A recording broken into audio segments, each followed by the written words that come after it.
সবই ভুল। ভুলের বোঝা যে এতখানি যন্ত্রণাদায়ক হতে পারে আমি আগে কখনো বুঝিনি। দীর্ঘ 25 বছর পর যে অব্যক্ত যন্ত্রণা আমার বুকের ভিতরে লুকিয়ে আছে, আজও আমাকে তা কুড়ে কুড়ে খাচ্ছে। আমি তার সহ্য করতে পারছি না, আমি তা যার সহ্য করতে পারছি না। কিরে কিরে বিহারি, তুই আবার কি তুই দুঃসংবাদ নিয়ে এসেছিস? না মানে না রে বিহারি না, আমি কষ্ট পাবো বলে তুই আমার কাছ থেকে অনেক কিছুই গোপন রাখতে চাস। কিন্তু তুই বোধহয় জানিস না বিহারি, আঘাতে আঘাতের যার বুকখানা ক্ষত বিক্ষত হয়ে গেছে, কোনো আঘাতই যে তাকে আর স্পর্শ করতে পারবে না রে বিহারি। আপনি এভাবে ভেঙে পড়বেন না কর্তা বাবু। আপনি আজ যে সব কিছু ফিরে পাবেন। বিহারি না রে বিহারি না, আমার জীবন থেকে যা হারিয়ে গেছে তার কখনোই ফিরে আসবে না রে বিহারি। তাই তো একটা অব্যক্ত বোকা কান্না আমাকে যেন প্রতিনিয়ত এই কুড়ে কুড়ে খাচ্ছে বিহারি।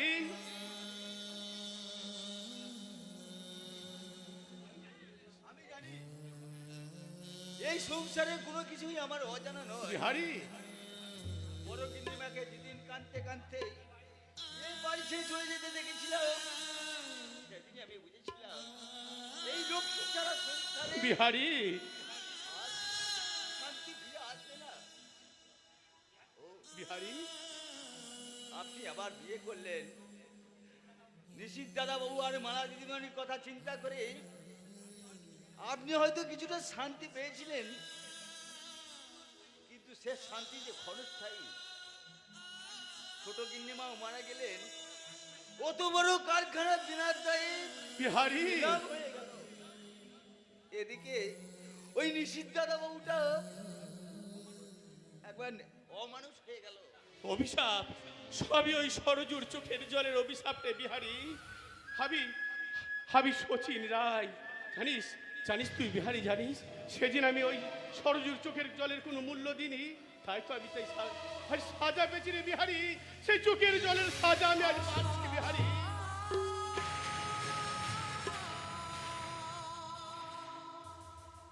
বিহারি কর্তাবাবু,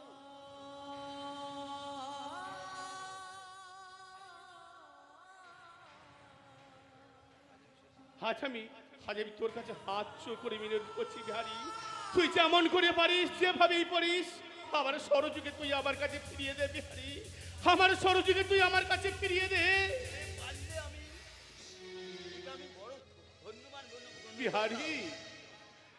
কিন্তু আর কি করে সম্ভব? দীর্ঘ 25 বছর আগে যাদের আপনি ঘৃণায় প্রত্যাখ্যান করেছেন বিহারি তারা কি আজও বেঁচে আছে? হয়তো কবে না রে বিহারি না না, তারা তুই এমন কথা বলিস না বিহারি।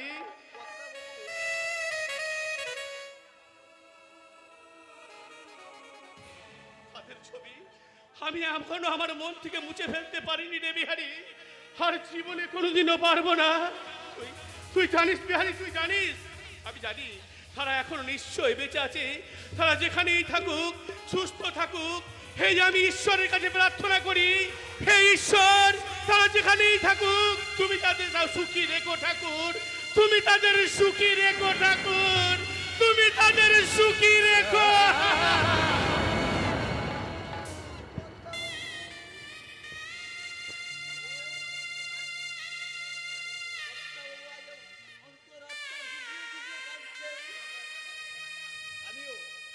আমি এর সঙ্গে গিয়েছিলাম যেদিন কর্তাবাবুর কঠিন আদাস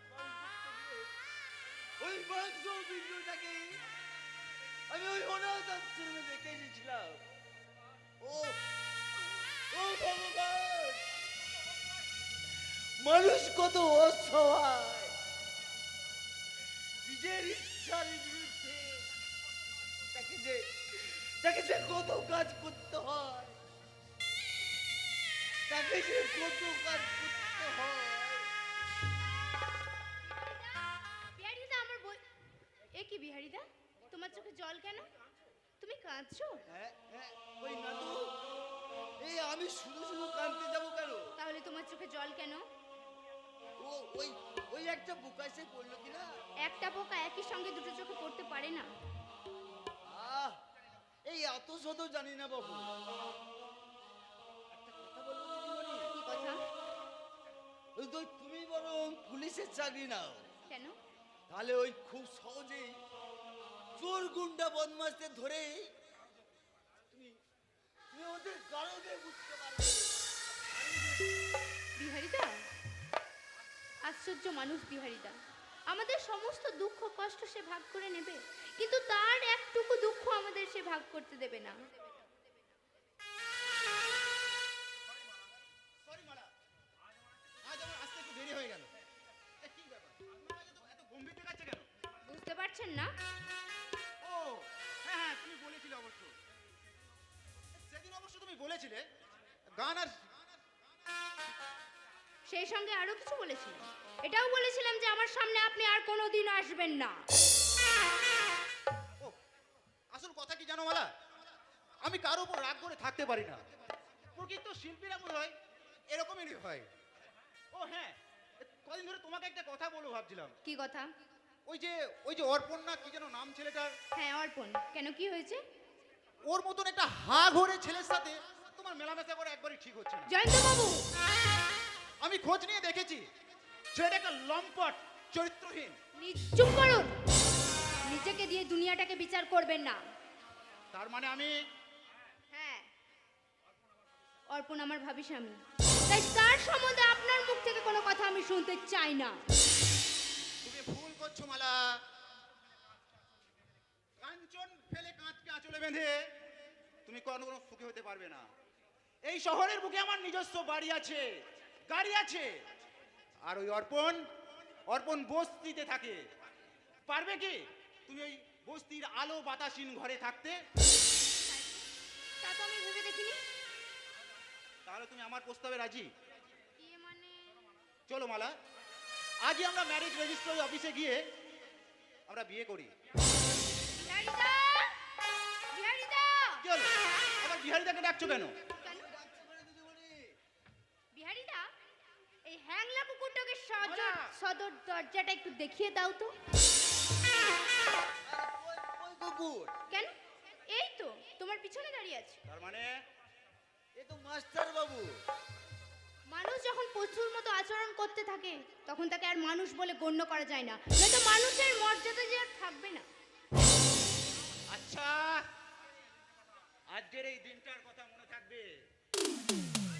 আজ যাকে তুমি হ্যাংলা কুকুর আখ্যায় ভূষিত করলে, সে যে কত বড় ভয়ঙ্কর তা তুমি অচিরেই টের পাবে। জানোয়ার কোথাকার! জানোয়ার! এই জানুয়ারি তোমার যৌবনের মৌবনে ভ্রমর হয়ে দেখা দেবে। তারপর তোমার বুকের মধু এই পেঁয়াজ ভ্রমর আকণ্ঠ পান করবে। শয়তান, পাক্কা শয়তান একটা। ইচ্ছে করছে ওই শয়তানটার মাথা ভেঙে একবার চুরমুর করে দি। ও তু বিহারিদা, তোমার কোনো ভয় নেই গো দিদিমণি? আমি যখন বেঁচে আছি, এবার যদি ওই জানোয়ারটাকে এই বাড়ির সীমায় আমি দেখতে পাই না, তাহলে ওকে বুঝিয়ে দেবো এই বুড়ো হলো, এই বুড়ো হাড়ের একটা ভেলকি আছে। ফুল যে অপরের জন্যই ফোটে, বিহারিদা তার প্রকৃষ্ট উদাহরণ। ছোট থেকে দেখছি, যখন থেকে আমার জ্ঞান হয়েছে আমি তখন থেকে দেখছি বিহারিদা এই সংসারটাকে যেমন বুকে জড়িয়ে ধরে আগলে রেখেছে। আমাদের আমাদের কারো যদি একটু শরীর খারাপ হয় তাহলে তার চোখে আর ঘুম আসে না। সত্যি আমারও চোখে ঘুম নেই মালা। বিশেষ একটা পরিস্থিতিতে মানুষের পরিবর্তন হয় ঠিকই, কিন্তু সেই পরিবর্তন যে এমন ভাবে মালা, এই মালা তুমি এইভাবে মুখ ফিরিয়ে তাকিয়ে আছো মালা, এই মালা, আশ্চর্য। তাহলে আমি কি বুঝবো আমার এই বাড়িতে এই সময় আসা ঠিক হয়নি? সেটাকে আমি বলেছি। ওহ, এতক্ষণে আমি নিঃশ্বাস ছেড়ে বাঁচলাম। যাক, এবার জানতে পারি এই অদমের প্রতি তোমার বিতৃষ্ণার কারণটা কি। এই প্রশ্নটা যদি আমি তোমায় করি, তুমি আমার প্রতি তোমার বিতৃষ্ণাটা কিসের? তুমি দেখছি আমার প্রতি খুব রেগে আছো। থাকাটাই তো স্বাভাবিক। সত্যি আমার খুব ভুল হয়ে গেছে মালা। না, ভুল নয়, ব্যস্ত থাকো, শুধু আমার মতো অভাগিনীকে তোমার পায়ের নিচে একটু ঠাঁই দিও, যাতে যাতে তোমার ভালোবাসা নিয়ে আমি সারা জীবন বেঁচে থাকতে পারি। তোমার জন্য আজ আমি নতুন জন্মগ্রহণ করেছি। তাই তো আমাকে তোমার জীবন থেকে কোনোদিন বঞ্চিত করো না অর্পণ, না হলে আমি যে বাঁচতে পারবো না। না না মালা, না না, আমার অন্তর থেকে তোমাকে আমি কোনোদিনও দূরে সরিয়ে রাখতে পারবো না। আমার কাছে ভালোবাসার স্বাদ, ভালোবাসার রং একটাই, আর সেই ভালোবাসাকে বুকে নিয়ে আমি তোমাকে আর জীবন এইভাবেই আঁকড়িয়ে রাখবো। অর্পণ, কিন্তু মালা, এবার যে আমাকে হাসি মুখে বিদায় দিতে হবে। বিদায়? হ্যাঁ, সাংবাদিকতা ট্রেনিংয়ে 6 মাসের জন্য আমাকে দিল্লি যেতে হবে, কালই আমাকে যেতে হবে। সে কি 6 মাস? আরে 6 মাস তো দেখতে দেখতেই কেটে যাবে। তাছাড়া প্রতি সপ্তাহে আমি তোমাকে চিঠি দেবো। আমি না না মালা, তোমার কোনো ভয় নেই। তোমার চোখে জল দেখলে আমি কি শান্তিতে থাকতে পারি বলো মালা? লক্ষ্মীটি,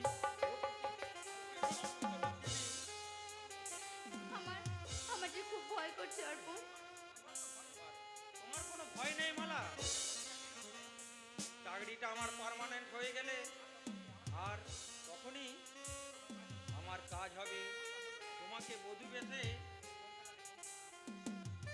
বাহ, তোমাকে খুব সুন্দর দেখাচ্ছে। এরপর চিঠিতে সিঁদুর, হাতে শাঁখা। কি ভাবতে তোমার আনন্দ হচ্ছে না? দেখ, তুমি চুপ করো তো, যাও। সব সময় তোমার এই হাসি মুখটাই দেখতে চাই মালা। যাক, এবার আমি যাই। আমি জানি যে আর যাওয়ার সময় তোমাকে একটা কথাই বলে যেতে চাই মালা, আমার সমস্ত চিঠির উত্তর যেন আমি পাই, উত্তর যেন আমি পাই। সে তো দেবই, তোমাকে তো উত্তর আমি দেবই, কারণ তুমি যে আমার জীবনের সঙ্গী। তাই তো আজ তোমায় বলতে ইচ্ছে করছে, তুমি আমার জীবন সাথী, তোমায় আমি ভালোবাসি। তুমি আমার সূর্য সোনা, তুমি যে চাঁদের হাসি।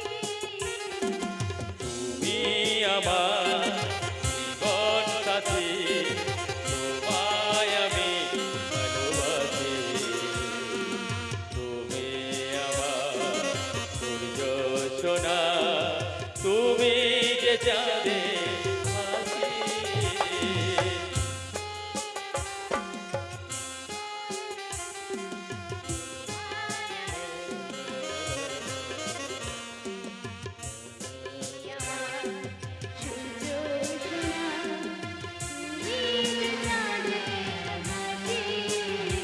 কত স্বপ্ন জড়ানো দু চোখের পাতায়, শুধু তোমাকে ঘিরে। ওগো তোমায় কাছে দেখব দুজনে, স্বপ্ন কি নতুন করে।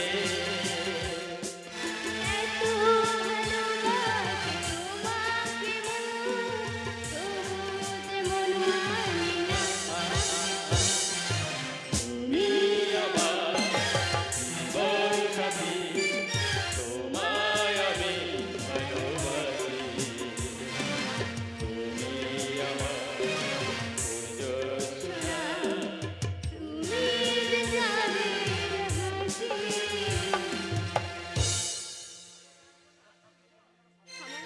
আমার সবকিছু কেমন যেন স্বপ্নের মতো হয়ে গেল।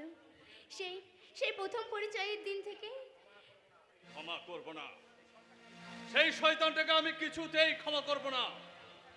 আমি তাকে এমন শাস্তি দেব, সে আর কোনোদিন ভবিষ্যতে আমার সঙ্গে এইভাবে প্রতারণা করতে পারবে না। দাদা। এই মালা, কিছু বলছিস? হ্যাঁ, বাবা বলছিল। ওই বাবার কথা ছাড়। ওই মানুষটাকে আমি কিছুতেই সহ্য করতে পারি না। দাদা, তুমি কিন্তু ভুল করছো। মালা, তোমার কণ্ঠস্বর প্রমাণ করে দিচ্ছে যে তুমি কতটা নিচে নেমে গেছো। তুই যাবি এখান থেকে? যাচ্ছি দাদা, যাচ্ছি। তবে যাওয়ার সময় আমি তোমায় একটা কথা বলে যাচ্ছি, পাপ করে কোনোদিন কেউ পার পায়নি, আর কেউ কোনোদিন পার পাবে না। কথাটা মনে রেখো, কথাটা মনে রেখো।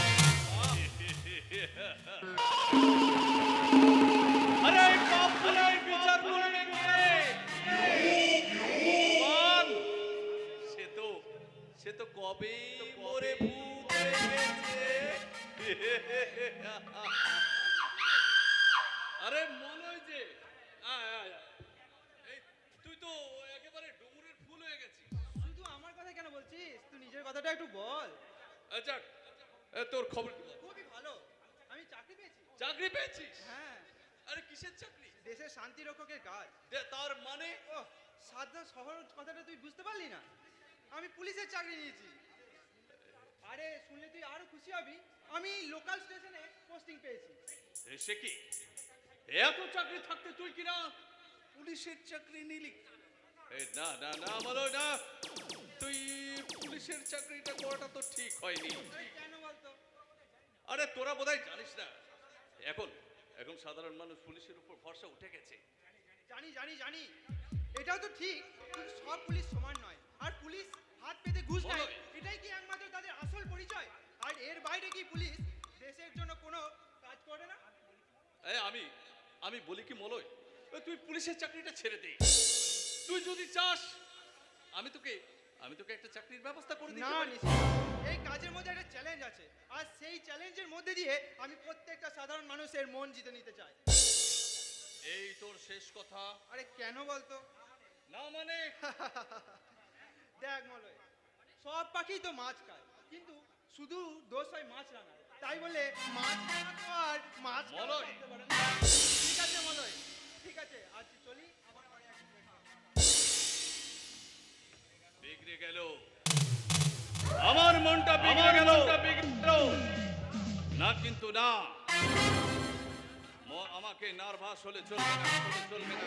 মলয় আমার বাল্য বন্ধু, তাই তাই খেলাটা জমবে ভালো।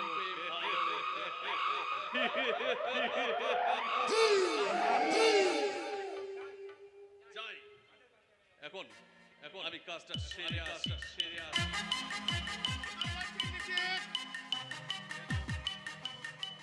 শেষ বলতে তোমার কি? তার মানে তুই কি এক ঘন্টা বাড়িতে থাকতে পারিস না? বাড়িতে থেকে কি লাভ? আরে লাভ লোকসান হিসাব সবসময় করলে হয় না রে। তার বাইরে তো একটা, কি বলতে চাইছো তুমি? আমি বলতে চাইছি, কাজের অজুহাতে তো দিন রাত বাড়ির বাইরে চলে যাচ্ছিস, অথচ কি কাজ করিস সেটা এখন আমার জানা হলো না। তোমার জানার কোনো দরকার নেই। কি বলছিস তুই? আমি তোর বাবা। চুপ করো। তোমার মতো অপদার্থ বাবাকে বাবা বলতে আমার ঘৃণা হয়। নিশ্চিত নয়তো কি এত বড় একটা কারখানা তুমি দেনার দায়ে ডুবিয়ে দিলে। এমনকি তুমি আমার ভালো পর্যন্ত চাও না। তারপর তুমি বড় বড় কথা বলছো। তোমার লজ্জা করছে না? তুই ঠিকই বলেছিস নিশ্চিত, তুই ঠিকই বলেছিস। সত্যি আমার লজ্জা নেই রে নিশ্চিত, আমার লজ্জা নেই। পারিস তো তোর ওই পা থেকে জুতো জোড়া খুলে আমার গালে মার নিশ্চিত, আমার গালে মার।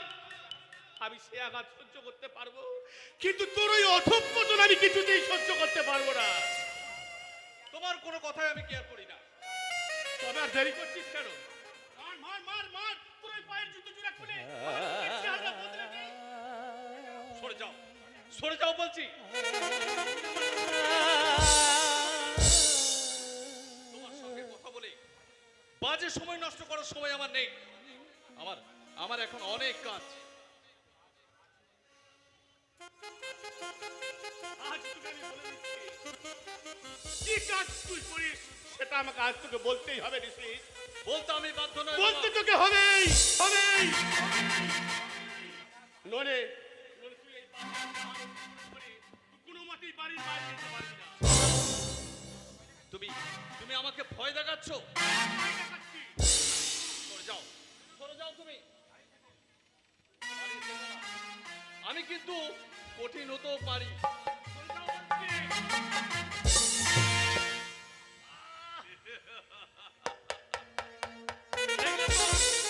প্রয়োজনে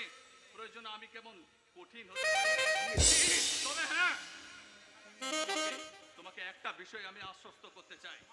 তোমার মৃত্যুর পর তোমার দেহটা শিয়াল কুকুরে খাবে না। যতই হোক আমি তোমার সন্তান, তাই তাই মৃত্যুর পরে তোমার দেহটা সদ্গতি আমি করব। সদ্গতিটা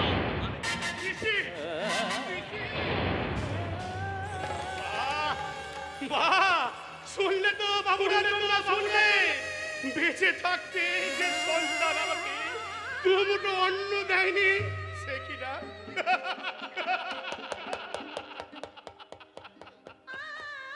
সে কিনা আমার মৃত্যুর পর আমার সাধ্য সন্তুষ্ট করে আমাকে শান্তি দেবে গো বাবুরা, আমাকে শান্তি দেবে। আমার মতো হতভাগ্য তোমরা বলতে পারো, আমার মতো পিতা এই সমাজে আর কটা আছে? আমার মতো ভাগ্যবান পিতা এই সমাজে আর কটা আছে? তুমি বলো ঈশ্বর, তুমি বলো। জীবনে আঘাত সে তো আসবে আসবে, বুক ভরা বেদনা হৃদয় তো ভাঙবে। জীবনে আঘাত সে তো আসবে আসবে, বুক ভরা বেদনা হৃদয় তো ভাঙবে। আবার সুখে ছোঁয়া দিয়ে যাবে কাঁদিস না রে মুচড়ে নয়ন, কান্না হাসি খেলা এই তো জীবন, কান্না হাসি খেলা এই তো জীবন, কান্না হাসি খেলা এই তো জীবন।